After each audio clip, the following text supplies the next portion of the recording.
Welcome to another episode of The Brand Called You, a podcast and podcast show that brings you leadership lessons, knowledge, experience, and wisdom from thousands of successful individuals from around the world. I'm your host, Ashutosh Garg, and today I'm delighted and privileged to welcome a very, very accomplished professional entrepreneur and a fellow member of the YPO from Mumbai, India, Mr. Gajanan Nabar. Gajanan, welcome to the show. Good morning, Ashutosh, and really a pleasure to be here. Thank you. Forward to this conversation. Absolutely. Gajanan is the Chief Executive Officer and Managing Director of NovaAir. He's worked with several major organizations, and as I mentioned, he's a fellow member of the YPO. So, Gajanan, before we speak about NovaAir, tell me a little bit about your own journey. Surely. So, I started, obviously now it seems like a very long time ago, with Asian Paints. Probably one of the finest companies that I worked for. Absolutely, yeah. And then to Thermax. So I have, in last 30 years been working with, had a real good fortune of working with some of the best Indian and multinational companies. For BASF for a few years. Then I moved to Monsanto.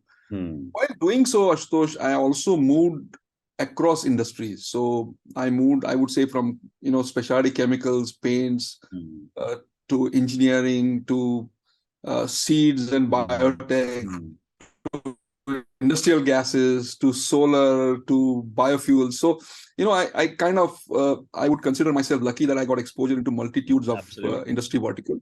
And I always think that that's really a treasure of my experience. Absolutely. And of course, just continuing on it, from Monsanto, I went to Praxair, and I worked outside India in the United States, came back, ran as an MD.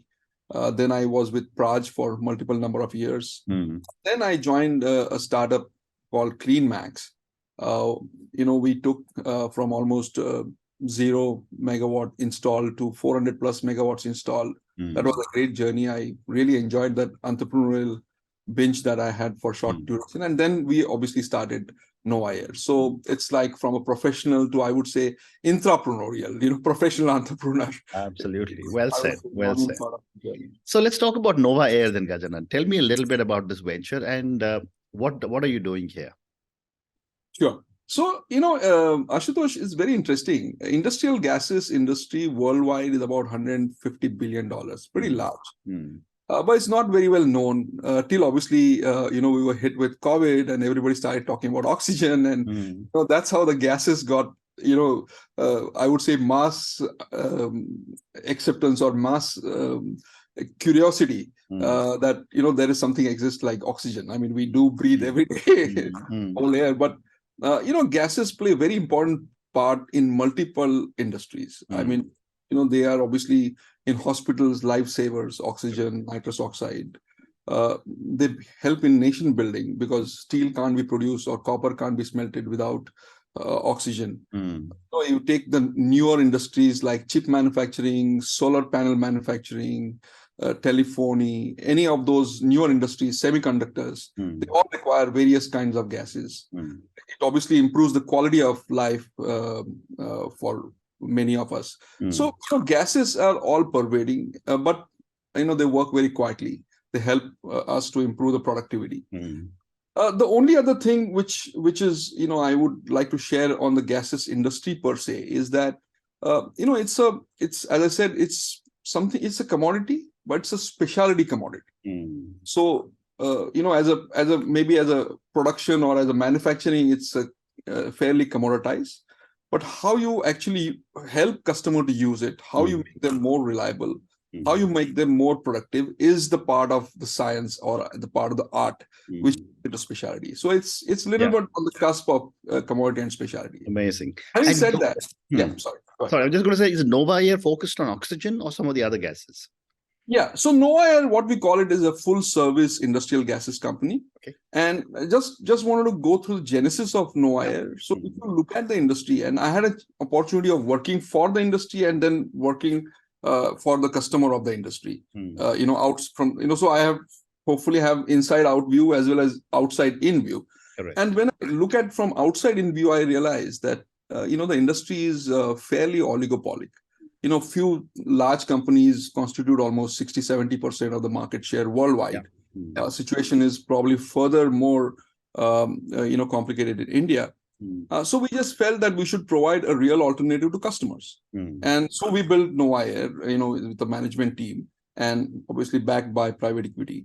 And, we call ourselves full service industrial gases company. So we not only produce and sell gases, we build plants, oxygen plants. We run oxygen plants. We are running one of the largest oxygen plant in the country for a steel mill. And, we also deal with specialty gases and purification technology. So we call ourselves a full service industrial gases company. Interesting. And how you said the global market is about $150 billion. How large is it in India and Asia? India is about, I would say, 3.5 to 4 billion. And so it's pretty small, as you can see. And China is probably 10 times ours. So China could be, $30-35 billion. And, but India is very significant because, in last many years, India has been growing double digits. So what you see as 4 billion over the next, by 2030, I'm seeing this as a more than $10 billion industry. Wow. And, so that, and, importantly, it's also qualitatively changing.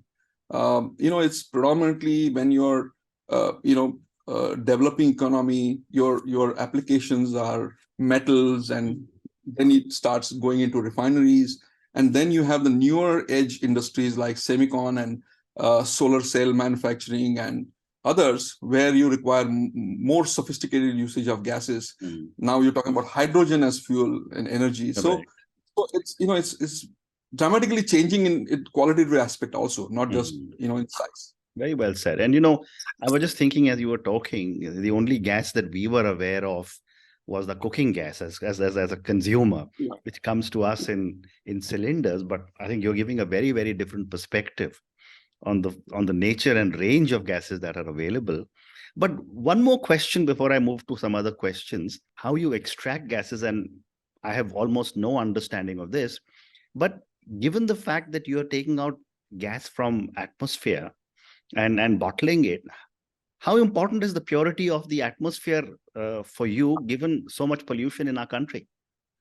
A very, very pertinent question. And, believe me, many times we face this from the communities when we start putting oxygen plants in areas. You're taking oxygen away. And mind you, there's lots of oxygen than we actually all Absolutely.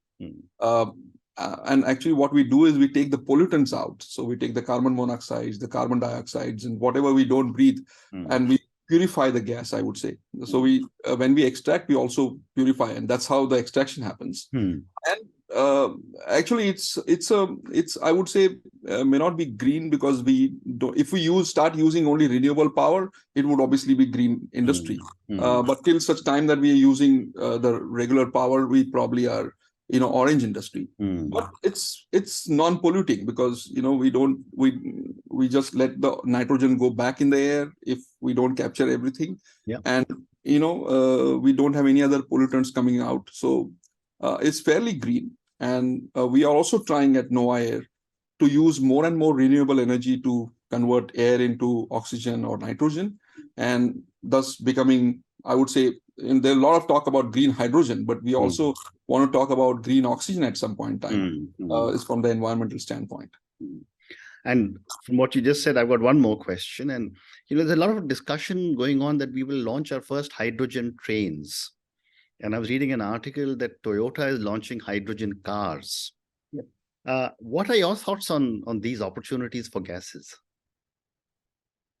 Yeah, I mean, obviously, hydrogen as energy, hydrogen as fuel is widely talked about. I attended multiple forums about hydrogen and the usage of it. My understanding, to my probably limited understanding, is currently everybody's looking at making hydrogen. There are a lot of companies talking about sand to energy. So it starts from, taking sand, making polysilicon, making solar panels, putting, solar plants, and then using electrolyzer to make hydrogen from water. And then that hydrogen used in cars or automotive or trains to as a fuel. So it's a long walk. And, I really don't know, how this whole downstream application of hydrogen as fuel is going to work. And yes, there are a lot of, experiments or trial runs being done. But I think it's still a long way. Right now, a lot of people are focused on making green hydrogen and exporting it to Europe, because apparently Europe has a lot of requirement for green hydrogen. Also, there are price incentives to that. So I would say, from my limited understanding, it's still premature. We'll have to see, and which part of the value chain that company like NovaAir can play. But we are looking at it closely, but not really taking in action. Wonderful. So now let me move to some other type of questions. And let me now talk to you as a leader. We're just coming out of the pandemic. I have two questions for you on the pandemic. Number one is that, how did you as a leader handle so many issues in the 3 years of our pandemic, where people were working from home? There were issues of morale, there were issues of careers. How did you handle it? Because a lot of people say that this was probably the most trying time for leaders around the world. Ashutosh, we call ourselves a pandemic baby. Okay. We actually born almost when the pandemic started. Okay. Incorporation January 2020, and that's how our first fund came around that time, and the world stopped. So we were really having a big question mark how we'll progress. But I'm glad to share with you that we built our plant, which is at Sri City. It's a 220 tons state-of-the-art oxygen plant, which we built right through the pandemic in 14 months. The industry standard is about 18 to 20 months, and we built that in flat 14 months. Yes, pandemic was there, challenges were there. A lot of people supported us, state government, local authorities supported us quite a bit. Because of course it was an oxygen plant, and generally, nowadays in India there is a very favorable climate towards investment. People generally the machinery is supportive. So that happened to us, and we were lucky that we could build this in that. So if you are building a plant, obviously you need to work around other challenges of how you'll do the meetings, how you'll do vendor management, how you'll hire people. So a lot of those things we started doing on virtual, on the net, and kind of got used to doing it. So the only one word comes to my mind is it's a Darwin theory as well, which survival of not the strongest or not the biggest, the survival of the most adaptive species. Is what it is. So in today's world, pandemic has taught us one thing: if you're not adaptive enough as a company, as an individual, your sustainability becomes a challenge at some point in time. So when it was offline meetings, when it was online meetings, we were doing online. Now there are offline meetings, we are doing online meetings. So I think it's just being nimble and adaptive to the environment around you, I would say.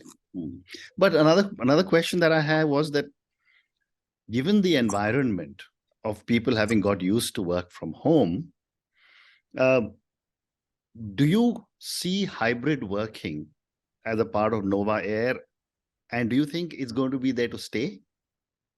Absolutely. I think both ends probably not the best solution. I think offline or online. Somewhere as hybrid. I think certain things you want to hire a very critical candidate, you want to personally meet the candidate. It's just a different vibe than doing a Zoom call. I mean, if there are no alternatives, of course you do Zoom calls, but meeting somebody personally, if you are negotiating a really large contract, very critical stage of the contract, you want to be personally present, because that energy which gets exchanged when you physically there, it doesn't happen obviously in the virtual world. But yeah, I think it's and at the same time, the virtual world is very efficient. I mean, you are in Delhi, I'm in Mumbai, and we still can talk and have a good conversation. Correct. So there is an efficiency of doing this online, online, and then the personal benefits or the personal effect which comes into play in offline. So well said. You need to go. It's said. a hybrid, rightly use the word. Great response. Thank you. Let me now move to ask you another question that, you have run large companies. You've also been an entrepreneur. Now you're running a, NovaAir. What, in your opinion, are some of the key differences between running a startup and running a large company, especially when it comes to people, competencies, and experiences? Ashutosh, is a very interesting question. And yes, you're right. I was lucky enough to get both exposures. Yeah. And I think everything boils down to the leadership mindset.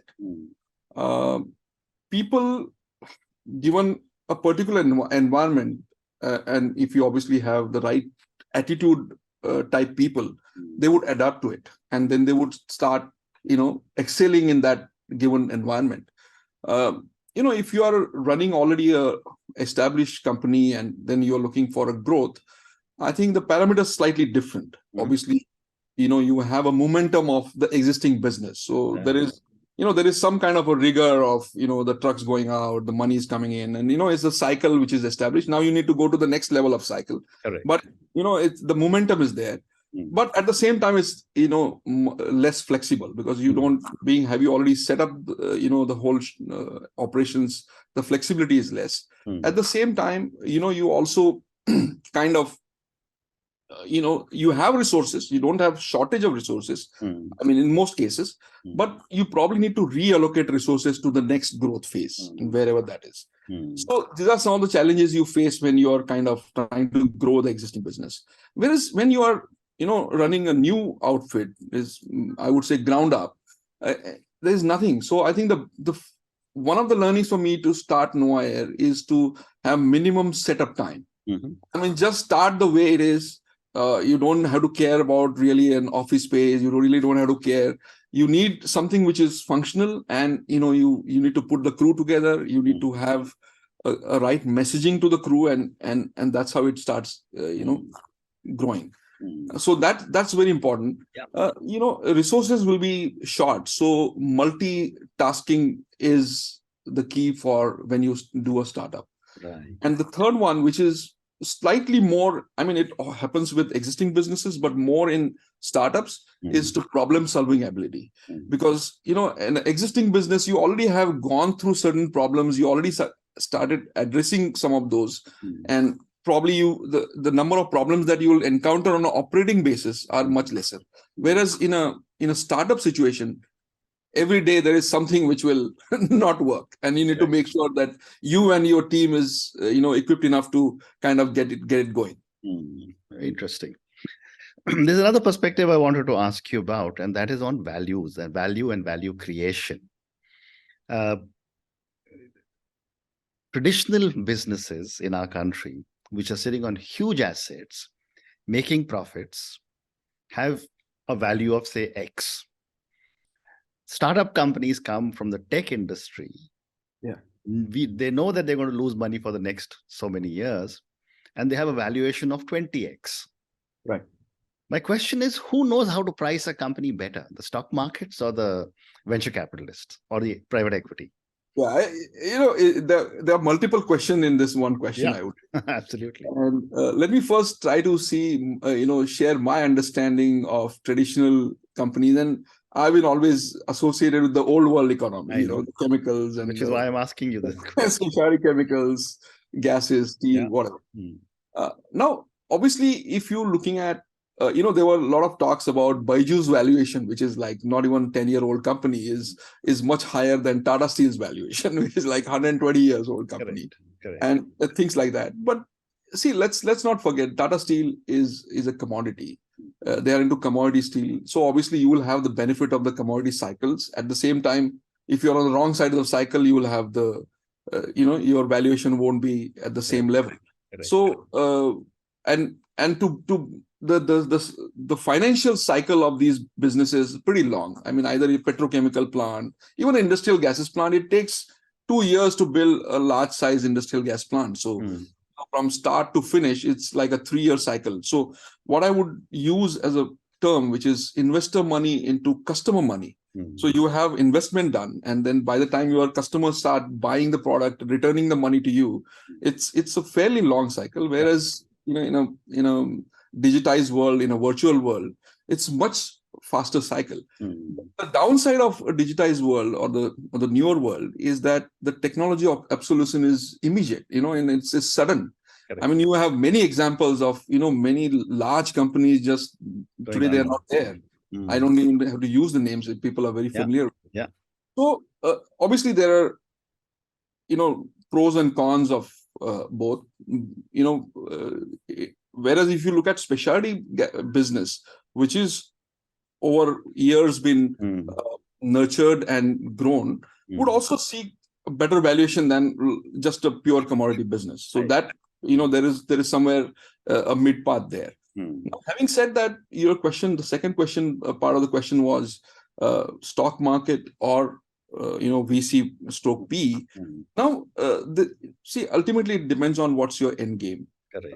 You want a full exit, or what the money you're looking for. I mean, just from valuation perspective, if you time the market, which is I'm talking about the share market. If you time the market, probably you'll get multiply high valuation for your business. You'll also obviously get some liquidity premium. Whereas in case of VCs and Ps, the valuation beta is not very high. So share, you will sometimes undervalued, sometimes you're overvalued. Whereas for P, they exactly know what industry they're getting into, what multiples, what is the EBITDA growth that they can see, what's the exit strategy. So it's more formalized platform where if your company fits in, you get the right valuation as per the private equity or the market. But if it doesn't, then obviously you will be undervalued as well. But I would say there are two different, kettle of fish. So difficult to compare which one will give you better valuation. I think it's also an opportunistic timing, which also matters a lot. Well said. One more question, or I've got time for two more questions. There is this entire new dynamics of digital businesses, about large companies having to be nimble and react quickly. And yet when I speak to large company entrepreneurs or professionals, for them to be able to, it's like a big ship moving down, and for it to turn, it needs, 2 days to make a turn. How are big companies and large companies and traditional companies reacting to this completely changed environment that we're living in? Yeah, I think, again, some experience that I had of working with large companies. And, it's always a question, can the elephant dance? And what actually stops from elephant dancing is actually their own weight of their success. Correct. It's nothing about what kind of industry you are in, what kind of, markets you are in. It's your own success in the past, which actually tells you that, we have done this much better. So why change? And obviously that's where, many large companies slow down or get into obsolescence. Having said that, I think many large companies I've seen have, restructured their businesses. I mean, our homegrown example is Reliance. I mean, 5 years back, they were just refining petrochemicals and, that segment. Now they are in multiple other segments, telephones, retails. And the transformation is happened swiftly, at the same time, I would say smoothly. So it again goes back to the leadership drive. It goes back to the nudges and pulls that pushes that the leadership team can provide to the team to change into something newer and something different than what it is. For just one example comes to my mind out of context is Seseda is a Japanese cosmetic company, and obviously headquartered in Tokyo, and they want to become more international. So their CEO one day just said, our official language of communication is English. Okay. And it's a very, very different perspective, and it obviously stirred the whole pot, and people had to kind of, people who only knew Japanese had to undergo a lot of changes, and so was also helpful for people who are coming from outside. But sometimes it's such a big push is required. Whereas, Cleveland Hospital, just a nudge where they said, we don't call ourselves employees, we call Cleveland Medical Healthcare caregivers. That itself just, and everybody became that. So I think, managing this whole transformation journey from the old world economy to digitization, I think you should first be very open to the change and, open to look around and see where we can use this in our platform to kind of get into the world. Well said. And Gajanan, my last question to you, and this is for the many, many people who will listen to our conversation. Yes. Based on your own amazing journey, and working with so many different companies across the whole world, yes, for a lot of our young viewers and listeners, what would you say are 3 lessons you would want them to take away from your journey and our conversation? Yeah, I think a very, very important question. And of course, life and experience always teaches you something. And it's for us to kind of grab it. Correct. So if I could distill, some of those experiences that I had in my journey of past so many years, I would say it is always important in business or even in personal life is where you are going more important than where you are. Yeah. Because you need to keep looking at the direction. And once you know the direction that you are going into, you obviously will set the crew accordingly. You will set the team accordingly. You will implement the whole atmosphere, the culture in the particular manner. So where you're going is, I would say, is very important. Second, we do a lot of lip service. People are assets and people are this and very important for us and others. But I think ultimate differentiator that you have is people.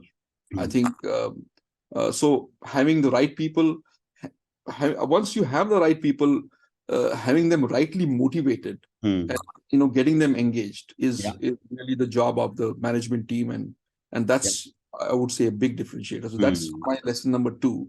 Always, the teams which had better people have always won. I've seen that. And third, which is I would say over the last few years I've seen with this whole revolution of digitization and others, is that Ashutosh, knowledge has become commodity. I mean, earlier, like I'm fairly knowledgeable, I know everything, I have experience. It's not anymore about the knowledge, it's how you use the knowledge. It's about imagination. So if I were to say knowledge is commodity, imagination is specialty. It's how you use the knowledge is probably the most important. So I think these are my 3 learnings. Amazing. And on that note, Gajanan, and your 3 amazing lessons: know where you're going instead of understand where you are. People are the biggest differentiators, and how you train them and how you work with them is very critical. And the third one you said is, which is so powerful, knowledge is a commodity, but imagination is the key to really achieving the leadership that you are seeking. Thank you so much for speaking to me about your own incredible journey, about NovaAir. I learned many, many new things about gases from you today. Thank you also for telling me and sharing your perspectives on leadership, on valuation, and on building businesses. Thank you again, and good luck.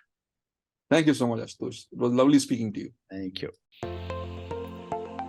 Thank you for listening to the Brand Called You videocast and podcast, a platform that brings you knowledge, experience, and wisdom of hundreds of successful individuals from around the world. Do visit our website www.tbcy.in to watch and listen to the stories of many more individuals. You can also follow us on YouTube, Facebook, Instagram, and Twitter. Just search for the Brand Called You.